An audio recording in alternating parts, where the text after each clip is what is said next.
Уг ном бол Японд 5 сая ширхэг борлогдсон бестселлер ном. Мөрөөдлийг биелүүлэх хүн бүхний дагаж хийж чадах амархан дадлуудыг бичсэн байгаа. Мөрөөдөл биелүүлнэ гэхлээр нэг тийм худлаа сонсдож байж магадгүй. Ганц ном уншаад мөрөөдөл биелдэг тийм амархан юм биш юу ах мэтэр гэлтэй. Гэхдээ үнэн эрэхтэй бид нар бүгдээрээ л яаж юу ил илүү гоё амьдарч болох вэ гэдгийг мэддэг. Зүгээр л тэрийг хийдэг байхгүй юу? Тэгэхээр энэ удаагийн дугаараар тань маш энгийн амжилтын мөн чанаруудыг дахин сануулахаар бэлтгэлээ. Эхлээд амжилтанд хүрдэг ба хүрдэггүй хүмүүсийн ялгааг тайлбарласны дараа амжилтанд хүрэх 7 дадлыг ярих болно. Өнөөдрийн үед би ханаа түрээд хамар битүүрсэн байгаа болохоор хоолой жоохон сонирн байгааг минь ойлгоорой гэж хүсье. Юутаж дуулсан сонсоод өөртөө бодиттой өөрчлөлтүүдийг хэрэгжүүлээрэй. Гол сэдвтэ орохоос өмнө энэ удаагийн дугаарыг танд Simple Plus-ын тусалцаатаагаар хүргэж байна. Яаралтай санхүүгийн хэрэгцээ гарсан үед маш олон ядаргаатай асуудал үүсдэг дээ. Ялангуяа хөрөнгө барьцаасан зээл авах үед. Жишээ нь орон сууцаа үнэлүүлэх хүн дудаад хүлээх, машина төгжрөл дунд аваачиж үзүүлэх, тэгэд өөрийн ээлжийг хүлээгээд хийцгүүр суух гэх мэт. Харин Simple App дээрх Simple Plus маш богино хугацаанд энэ бүх асуудлыг шийдээд өгнө.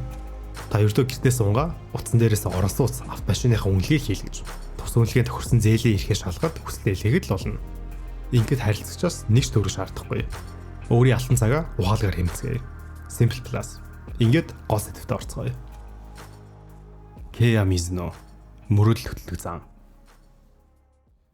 Мэдээж мөрөөдөлд хүрэх арга замыг мэдэж явах нь чухалч, үүнээс ч илүү чухал зүйл бол мөрөөдөлд хүрдэггүй арга замыг ярих нь. Амжилтанд хүрдэг хүмүүсийн нийтлэг 2 онцлог одоо тайлбарлая. Энэ бол алтан дундаж энгийн хүмүүсийн талаар. Бид нар юу хүсдэг юм бэ гэхээр бэлэн хариулт хүсдэг. Нууц арга техник хүсдэг. Амархан бөгөөд замыг хүсдэг. Шууд мөнгөө 10 дахин харьжуулах гэд. Тэгэл монголчууд очраараа coin гэж солиороод баахан мөнгө алдсан шүү дээ. Одоо энэ бетмед ч адилхан. Хялбар юм л хүсээд байдаг. Гэхдээ амжилтанд хүрдэг хүмүүс яадаг вэ гэхээр маш уйдгартай. Энгийн замыг л дуусан байдаг. Хэний ч хийхийг хүсдэггүй, хин ч алахыг хүсдэггүй тэр уйдгартай ажлыг өдөр болгон хийсээр байгаад мөрөөдлөө биелүүлдэг. Тийм болохоор энэ ороод амжилтгүй хүмүүсийн дийлэх нь байж, амжилттай хүмүүсийн цөөнх байдаг. Хоёрт алтан дундаж хүмүүс хүний үг сонсдоггүй. Асуудаг, судалдаг, сонсдог, уншдаг, боддог. Яаж өөрийгөө өөрчлөх вэ? Яаж л гоо амьдрах вэ гэд. Тэгээд нэг юм уншин сонслоо эсвэл хин нэг юм мундаг хүнээс зөвлөгөө асуулаа. Тэдний хэлдэг нийтлэг нэг үг байдаг. Тэр бол гэхдээ чи энийг хийгээд үз. Гүй ихтэй. Чи ингэж өөрчлөд үз. Гүй ихтэй. Чи юм болох хэвээр. Гүй ихтэй. Гэхдээ. Тэдний хамгийн сайн чаддаг зүйл бол хэрхэн өөрийгөө хамгаалах вэ гэдэг талаар бүр маш сайн шалтгаан болж чаддаг. Гүй ихтэй манай гэр бүл. Гүй ихтэй манай хүүхдүүд. Гүй ихтэй манай ажил. Арх хүний би энэ муу гэд хэлээ гэж бодъё л доо. Гэхдээ эн чинь нэг юм шиг гээд уухаас өөр аргагүй шүү дээ бро. Уухаа болж орчин харин стресстэй тайлж чадахгүй. Шовдохгүй бол стресс нэмэгцээр хагаад өөр өвчин энэ төр тусал яах юм бэ бро. Аль эсвэл хүн өдөрт доор аж 30 минут талах хэрэгтэй гэж уншлаа. Гэхдээ гадаа ингээд амар хөвдөн утаатай. Би нөгөө өвдгөөрөө таарад ддэг хэвгүй юу. Бас нөгөө альтаргаатай болохоор аюултай шүү дээ. Ер нь алахгүй байсан дээр юм шүү гэдэг ч юм уу. Үгүй байхгүй юу. Манай хүн байгаа цагт гэртээ чсэн бид нар хордчихлаа. Тэгэхээр алтан дундаж хүмүүс гэдэг нэгт амар зам ирээдэг. Тэгэхэд олдохгүй байхаар худгууд гэж боддог. Хоёрт хүний зөвлөгөөг хэрэгжүүлдэггүй бөгөөд юу гэж хэлэл хэрэгжүүлэхгүй байж болохыг гэдгээ бүр маш сайн мэддэг. Үүний эсрэг болох амжилтанд хүрсэн хүмүүс яадаг вэ гэвэл нэгт хүний хийхийг хүсдэггүй уйдгартай зовлонтой зүйл амжилтанд хүрэх гэдгийг мэддэг. Хоёрт бусдын зөвлөгөөг шууд хүлээн авдаг. Гуравт үг дугуй өдөр болгон хэрэгжүүлдэг. Ингээл л болоо. Өөр ямар нэгэн нууц арга техник байхгүй. Нарийн ширийн арга техникүүд бол ердөө л 20% байна. Хамгийн гол нь энэ 3. За одоо харин уг ном дээрх мөрөөдлийг биелүүлдэг дадлуудаас онцлоод 7 дадлыг тайлбарлая. Нэгт гутлаа зүлэг. Өдөр болгон гутлаа зүлэг гэж байгаа юм. Монголчууд хэлдэг хүний гутлаар нь дүгнэдэг гэж. Энэ бол ёстой үнэ. Хүн өөрийн гутлаагаа яаж арчиж байхаас тухайг нэг ерхийдэн дүгнж болдог. Гэтэ гутлаа арчин гол зүйл биш. Өдөр болгон өөрийн жижиг зүйлсээ тордож арчлах тэр сэтгхүүн майндсет нь чухал байгаа юм. Өглөө босол ороо ураах, машины салон дээрх тоош орог цэвэрлэх, компьютерийн дэлгэцээ арчих, ширээгээ зэгслэх. Тэгээд нэг удаа хийгээд болчих юм бол биш. Хамгийн гол нь өдөр болгон бүр насан туршдаа хийх зүйл. Бидний ихэнх нь үнэ эрэхтэй өөрийгөө хэрхэн өөрчлөх вэ гэдгийг байвал мэддэг. Гэтэ хийдэггүй. Учир нь маш энгийн. Ганц 2 хоног хийгээл болцдог байхгүй юу? Иймээс ядаж өглөө болгон гутлаа зөвлөхийг дадлаа болгон сурыг. Мөрөөдлийг биелүүлдэг дадал ийм жижигхэн зүйлээс эхэлдэг гэдгийг үл ашааж болохгүй байна. Хоёрт жорлонгоо цэвэрлэл. Энэ их сонирхолтой. Би хэсэг өвчтөе болсон юм шиг Япон захирлуудын баримтанд нэвтрүүлгийг бүр өдөр болго үздэг байсан. Хажуурлаа тэд нарын нилээд их нь өөрсдөө жорлонгоос эвэрлдэг. Зарим нь бүр экстрим гараараа эвэрлж мэвэрлээд. Тэгэд яагаад юм бэ гэхээр хинч хийхийг хүсдэггүй зүйл болохоор. Бисаа ямар хүмүүс мөрөөдлөө биелүүлдэг гэдээ ярьж байлаа. Тэр бол бусны хийхийг хүсдэггүй зүйлийг хийдэг хүн. Японы автомашины томоохон брэндүүдийн нэг бол Honda-гийн үүсгэн байгуулагч Soichiro Honda. Нөхөр үйлдвэрийнхаа яг тэн голд нь жорлонгоо барьсан. Тэгээд цэвэрлэгчээр биш. Ажилчид болон удирдлагуудаар өөрсдөө нь цэвэрлүүлэх ажлыг бас хэрэгжүүлсэн. Энэ бас яг адилхан. Асуулт нь жорлонгоо цэвэрлэхтэй биш. Хин нэг хийхсэн болохоор биш. Хийх албагүй бөгөөд хийхийг хүсдэггүй зүйлийг хийдэг хүн мөрөөдлөө биелүүлдэг. Энэ бол хувиршгүй мөн чанар. 3000 жилийн тэртээ Египтэд тийм хүмүүс мөрөөдлөө биелүүлж одоо энэ 21-р зуунчаас яг адилхан. Иймээс хинийч төрүүлж хийдэггүй ажлыг өөрөө төрүүлж хий. 3-т хотоодын 80%. Энэ бол их энгийн. Цатлаа итгэ болио гэж байгаа юм. Бид нар монголчууд огт үлсэж үзээгүй тийм ард юм. Малын шиг 5-4 хоол идсээр байгаад өнөө хөрсөн. Цатлан байх мэдээ сайхан ч энэ бол төмөн өвчний суур болдог. Шинжлэх ухааны хувьд нотлогдсон. Эрүүл мэндийн талаасаа бол ийм шалтгаантай хотоод 80%. Харин бүтээмж талаасаа хоол идэхээр би шууд залхуурчдаг. Нэг сайхан хажуулмаар санагддаг да. Энэ бол хүний бие хоол боловсруулахад хамаг энерги зарцуулсаас болоод тэрх амралтын байдалд орсноос болдог. Хүн төрөлхтний гал хөгжүүлсэн бид галан дээр боловсруулсан хоол идэж сурсны ачаар хоолны дараа унтаж өнгөрүүлдэг байсан тэр цагийг илүү өөр ашигтай зүйл зарцуулсан болсны ач гэж өмнө Sapiens гэдэг номон дээр ярьж байсан. Иймээс эрүүл мэнд болон бүтээмж талаасаа хизээш бити үхтлээ хоол идээрэй. 4-т мөнгө андвал. Хүн төрөлхтний түүхэнд хамгийн баян байсан хүмүүсийн нэг болох John Rockefeller-ыг та бүхэн сонсч ирсэн байх. Тэр өөрийн нийт орлогын 10%-ыг сайн дурын байгууллагад хандилдаг байсан. Голдон дээр баясныгаа дараа биш. Ядуу байсан хүүхэд наснасаа ч нэг ч удаа алгасалгүй 10% хандилдаг байсан. Мэдээж ингээд төрөл бүрийн амжилттай хүмүүс байгаа. Шууд 10% гэх бол үнэхээр хэцүү. Ингэж ярьж байгаа би өөрөө ч 10% хандилдаггүй. Гэтэ бид аль боломжоор л хандилах хэрэгтэй. Яагаад гэвэл энэ бас мөрөөдлөө биелүүлэх майндсет. Тэр дундаа мөнгөний майндсет. Уг ном дээр ингэж бичигдсэн байдаг. Хандивлах боломжтой хүмүүс амжилт нь хүрдэг юм бол биш. Хандивлах сэтгэлгээтэй хүмүүс амжилт нь хүрдэг юм гэж. Та шууд буухгүй байж магадгүй.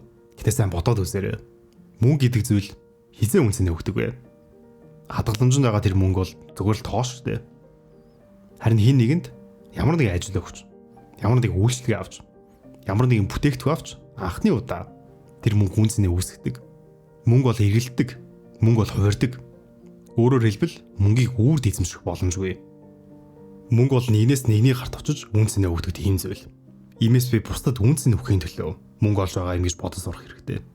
Миний олсон мөнгө хин нэгнийг баярлуулж байгаа нь мөнгөний зорилго өөр байгаа юм. Энэ бол мөнгөтэй харьцсан хүн болгоны очих туйлын цэг. Бизнес бүтээгдэхүүн үйлчлэл гэдэг хин нэгэнд хэрэгтэй. Хин нэгнийг баярлуулдаг зүйлийг санал болгодог шүү дээ. Хин хамгийн их бусдыг баярлуулна. Тэр хүн эцэст нь өөрөө баяждаг. Тийм болохоор мөнгөтэй хүн хандилдаг зүйл бол биш ээ. Хандилдаг хүн мөнгөтэй болдог юм. Хаана мөнгө хандилгаа ихлээр миний бүх номын хураангууд дээр нэг ч ном алгасалгүй бүгдэн дээр нийтдээ орны тас байгаа. Аль эсвэл би хувьдаа амтан хамгааллын Ацтас авар гэдэг байгууллагад мөнгө хандилах дуртай байдаг. Тасыг бас доор оруулчихъя. Өөр бас зөндөө газрууд байгаа. Тэгэд хүн ер нь хандилсан мөнгөнд бол харамсдаггүй шүү дээ. Би өнгөрсөн хугацаанд өгчөөсөн хандуудаа сая удаа санаж байгаа юм чинь. Манай гаргасан шидэд мухлаг ном дээр ч тэр. Зохиогч мань үгээгүй хоосроод ганц үлцэн хувьцаагаа бүгдийг нь хандилж байх жишээ нэ. Юутаж ядахтай хандив бол хүнд үнэхээр гоё мэдрэмж төрүүлдэг. Иймээс бусдад өгдөг нэгэн байгаасаа гэж хүсье. 5-т бусдыг магт. Та өөрөөс асууад үзээрэй. Хизээ хамгийн сүлд хин нэгнийг магтсан бэ? Өчигдөр үү, сарын өмнө үү, аль эсвэл бүр санахчгүй байна уу? Гэтэ ягаад хүн магтснаар би мөрөөдлөө биелүүлж чадах юм бол хариулт нь маш энгийн. Мөрөөдлөө биелүүлдэг нэгэн бусдыг өөртөө татдаг нэгэн байдаг. Бид өөрсдийг хүлээн зөвшөөрсөн хин нэгэнд илүү их татагддаг. Хурдан ямаар байвал ганцаар яв, хол ямаар байвал багаар яв гэдэг дээ. Энэ багийг хэн бүрдүүлж чаддаг вэ гэвэл бусдыг өөртөө татдаг хүн байдаг. Та ингээд маш чадварлаг мундаг хүн байж болно. Туршлага мэдлэгтэй, салбарынхаа талаар А-Б-г бүгдийг мэддэг. Гэхдээ хүн муулдаг. Гэхдээ токсик менежер байдаг. Гэхдээ бусдыгаа магтдаггүй, хүлээн зөвшөөрдөггүй. Тийм байвал хурдан явна уу гэхээс хол явж чадахгүй. Учир нь даг хүн олдохгүй болчих юм чинь. Андрю Карнеги гэх ганы үйлдвэрээр баяжсан бас нэг тулсан тэр бүмтэй. Нөхөр үндэ ганы үйлдвэрлэлийн талаар нэг сайн мэдлэггүй. Тэгсэн мөртлөөс л тухайн үед дэлхийд хамгийн их ган үлдэрлэж байсан. Тэр хүн яасан бэ гэхээр хүний сэтгэлийг хамгийн сайн ойлгосон хүн байсан.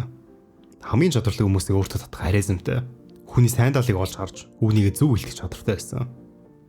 Харин одоо та бид хоёр бас юм бүхнээс илүү бусдын сайн талыг харах гэж хичээх хэрэгтэй. Энэ бол зөвхөн харилцаан дээр биш. Бизнес дээр ч бас яг адилхан. Энэ хүн энэ нь мундаг юм байна. Цагийн менежмент ингэж хийдэг юм байна.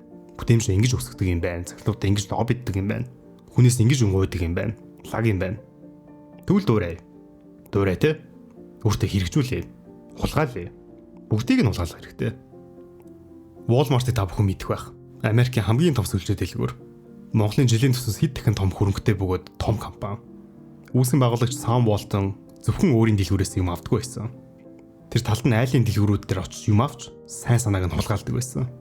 Steve Jobs бас дууны шилдэг хулгайч. Still Like an Artist гэдэг ном дээр ярьжсэн. Энэ хороод ориг зүйл гэж байхгүй. Хэрвээ нэг энэ бол ориг гэж илтгэж байгаа бол тэрхүү юунаа санаа авсныг нь зүгээр л мэдэхгүй байгаа юм гэж бичигдсэн байсан. Бүх зүйл, бүх санаанууд одоо байдаг юмнуудын сайн талуудыг нь нийлүүлсэн л юмнууд байдаг. Миний хийж байгаа номын хурангуйчсан тэр гадаа суугууд дээр номыг 12 минутын дотор маш тодорхой хурангуулж авахыг хараад санааг нь улгайлсан. Ном л өөрөө уншдаг болохоос ш формат нь бол миний санаа бол биш. Тэгэхээр бусдыг магтахын мөн чанар бол сайныг нь олох. Олсон зүйлээ өөртөө хэрэгжүүлэх. Үндэл байгаа. 6. Нин төрөнд татгалз. Кен Ондаг их Япон тэрбумттай 3 жилийн өмнөх яг энэ үеэр ярилцж ирсэн. Нөхөр ингэж хэлсэн. Ямар нэг юмд хүрэхийн тулд ямар нэг юмыг хаяхгүй болохгүй гэж. Ялангуяа цаг хугацаан дээр бол энэ үнэхээр чухал. 20 эдтэй нөө 30 40 эдтэй нөө таны одоогийн амьдралын хэм маяг гэдэг өнгөрсөн бүх амьдралын нийлбэр бөгөөд ерөөд нь ямар ч цаггүй болсон байгаа. Иймээс ямар нэгэн зүйл ихлүүлэхийн төлөө өнгөрсөн татсан ямар нэгэн зүйлээс татгалзах хэрэгтэй. Утсаа 2 цаг үүсдэг байсан бол 1 цаг болго. Байн бай орж гардаг юм бол 7 хоногт 1 болго. Тэгээд үлдсэн цагтаа өөртөө хөрөнгө оруул. Яг энэ талаар бол хүн бололт мэдж байгаа. Гэтэ ихэнд хэлсэн шиг алтан дундаж хүн гэдэг мэддэг мөртлөө илүү шалтгаан гаргаад хийдэггүй. Тийм болохоор хэрэг шинэ хүн болмоор байвал үр ашиггүй зүйлүүдээс татгалзаж сурах хэрэгтэй. 7. Шууд ихэл. Магадгүй танд ингээд цаг гараад ирлээ. Өглөө ингээд айгу мундаг 6 гэд ямарчсан сэрцэн те өөрийгөө өөрчлөх гээд. Одоо харин юу хийх вүлээ? Юу хэ мэдэхгүй болонгуудаа уцаа орлоод эхлэвэл ямар ч утгагүй шүү дээ. Харин энэ үед хийгээгүүдээ харамсан зүйлээ бодох хэрэгтэй. Тэгээд тэрийг өнөөдрөөс эхлэе. Хэрвээ тийм санд орохгүй байвал бас ингэж болно. Дахин дөрвөл би юу хийх байсан бэ? Юу болох байсан бэ гэж. Би багасаа л дэлхийгээр аялахыг хүсдэг байсан. Үүний төлөө хөдөлмөрлөж 30 гаруй улсаар сүүлийн 3 жил аяллаа. Дижитал номад болж хүссэн газараас ажиллаа хийж бас мөрөөдсөн.